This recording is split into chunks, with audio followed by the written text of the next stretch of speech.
वालेकुम। ਇੱਕ ਵਾਰੀ ਹਜ਼ਰਤ ਉਮਰ ਰਜ਼ੀ ਅੱਲਾਹ ਤਾਲਾ ਅਨਹੂ ਹਜ਼ਰਤ ਅਲੀ ਰਜ਼ੀ ਅੱਲਾਹ ਤਾਲਾ ਅਨਹੂ ਦੇ ਕੋਲ ਹਾਜ਼ਰ ਹੋਏ ਤੇ ਉਹਨਾਂ ਨੂੰ ਕਹਿੰਦੇ ਨੇ ਕਿ ਯਾ ਅਲੀ, ਇਹਦੀ ਕੀ ਵਜ੍ਹਾ ਵੀ ਕਿ ਕਈ ਬੰਦੇ ਬੜੇ ਨੇਕ ਪਾਕਬਾਜ਼ ਤੇ ਬੜੇ ਅੱਛੇ ਹੁੰਦੇ ਨੇ, ਸਾਡਾ ਉਹਨਾਂ ਨਾਲ ਸਲਾਮ ਦੁਆ ਕਰਨ ਨੂੰ ਦਿਲ ਨਹੀਂ ਕਰਦਾ, ਮੇਲ ਮਿਲਾਪ ਨੂੰ। ਤੇ ਕਈ ਬੰਦੇ ਜਿਹੜੇ ਉਹ ਬਦਨਾਮ ਹੁੰਦੇ ਨੇ, ਕਈ ਗਲਤ ਹੁੰਦੇ ਨੇ, ਲੇਕਿਨ ਸਾਡਾ ਦਿਲ ਉਹਨਾਂ ਨਾਲ ਬੜਾ ਖਿੱਚਿਆ ਜਾਂਦਾ ਵੇ।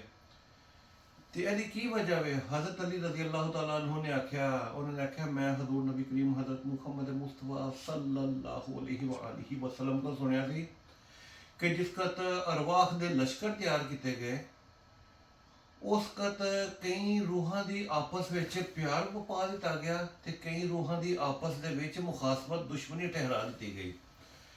ਤੇ ਹੁਣ ਉਹ ਜਿਸ ਕਤ ਉਹ ਰੂਹਾਂ ਆਸਮਾਨ ਤੋਂ ਜਿਸ ਕਤ ਉਹਨਾਂ ਨੂੰ ਜ਼ਮੀਨ ਤੇ ਇੱਕ ਜਿਸਮ ਲੱਭੇਗਾ, ਉਹ ਜ਼ਮੀਨ ਤੇ ਆਣਗੀਆਂ ਤੇ ਉਹ ਜਿਨ੍ਹਾਂ ਦੀ ਆਪਸ ਵਿੱਚ ਪਿਆਰ ਮੁਹੱਬਤ ਪਾ ਦਿੱਤਾ ਗਿਆ ਵੇ, ਉਹ ਆਪਸ ਵਿੱਚ ਪਿਆਰ ਮੁਹੱਬਤ ਨਾਲ ਰਹਿਣਗੇ। ਤੇ ਜਿਨ੍ਹਾਂ ਦੇ ਨਾਲ ਆਪਸ ਵਿੱਚ ਮੁਖਾਸਮਤ ਦੁਸ਼ਮਣੀ ਪਾ ਦਿੱਤੀ ਗਈ, ਉਹ ਜ਼ਮੀਨ ਤੇ ਆ ਕੇ ਵੀ ਇੱਕ ਦੂਜੇ ਦੇ ਨਾਲ ਦੁਸ਼ਮਣੀ ਕਰਨਗੇ।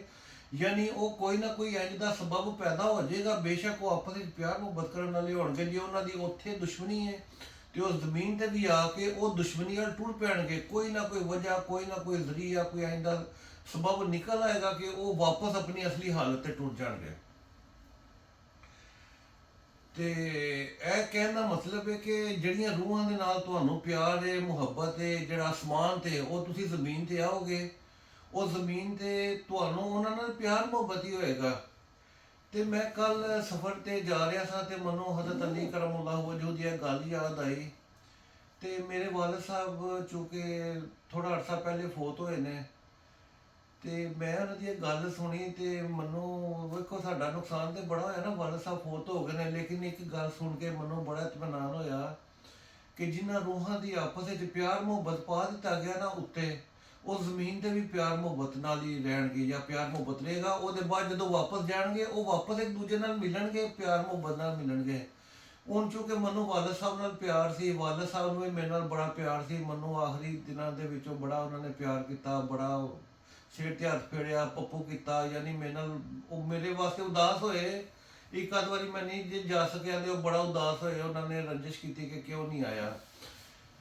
ਤੇ ਇਹ ਸੁਣ ਕੇ ਬੜੀ ਇਤਮਾਨਾਨ ਹੋਇਆ ਕਿ ਜੀ ਜਿਨ੍ਹਾਂ ਰੂਹਾਂ ਦੇ ਵਿੱਚ ਪਿਆਰ ਮੁਹੱਬਤ ਪਾ ਦਿੱਤਾ ਗਿਆ, ਯਾਨੀ ਵਾਲਦ ਸਾਹਿਬ ਦੇ ਦਿਲ ਵਿੱਚ ਮੇਰੇ ਵਾਸਤੇ ਅੱਲਾ ਨੇ ਪਿਆਰ ਮੁਹੱਬਤ ਪਾ ਦਿੱਤਾ ਤੇ ਮੇਰੇ ਦਿਲ ਵਿੱਚ ਅੱਲਾ ਨੇ ਵਾਲਦ ਸਾਹਿਬ ਵਾਸਤੇ ਪਿਆਰ ਮੁਹੱਬਤ ਪਾ ਦਿੱਤਾ। ਯਾਨੀ ਹੁਣ ਉਹ ਜਿੱਥੇ ਵੀ ਹੋਣਗੇ ਅਸੀਂ ਇਕੱਠੇ ਹੋ ਜਾਾਂਗੇ, ਉਹ ਸਾਡਾ ਪਿਆਰ ਬਰਕਰਾਰ ਰਹੇਗਾ। ਬੇਸ਼ੱਕ ਵਾਲਦ ਸਾਹਿਬ ਇਸ ਦੁਨੀਆ ਤੇ ਟੁੱਟ ਗਏ ਨੇ ਨਾ, ਕਾਮਯਾਬ ਹੋ ਕੇ ਉਹ ਦੇਰ ਉਮੜੀ ਚ ਗਏ ਨੇ, ਯਾਨੀ ਪੂਰੀ ਆਪਣੀ ਇਤਮਾਨਾਨ ਵਾਲੀ ਉਮਰ ਪੂਰੀ ਕਰਕੇ ਗਏ ਨੇ ਬੁਢਾਪੇ ਦੇ ਵਿੱਚ, ਅੱਲਾ ਨੇ ਉਹਨਾਂ ਨੂੰ ਮੁਖਤਾਜ ਨਹੀਂ ਕੀਤਾ। ਲੇਕਿਨ ਇਸ ਗੱਲ ਦਾ ਇਤਮਾਨਾਨ ਹੋਇਆ ਵੇ ਕਿ ਜੇ ਸਾਡੇ ਦਰਮਿਆਨ ਪਿਆਰ ਸੀ ਤੇ ਪਿਆਰ ਹੈ ਸੀ, ਉਹ ਇਸ ਦੁਨੀਆ ਵਿੱਚ ਵੀ ਆਇਆ, ਆਲਮੇ ਅਵਰਾਹ ਵਿੱਚ ਵੀ ਆਇਆ ਸੀ, ਆਲਮੇ ਬਰਜ਼ਖ ਵਿੱਚ।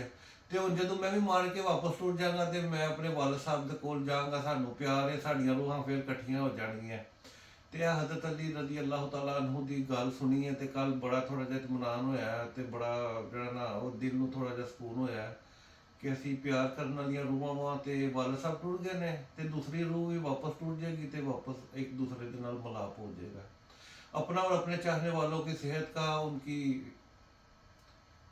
का ख्याल रखें। अल्लाह आपका हामी और नासर हो। पाकिस्तान जिंदाबाद।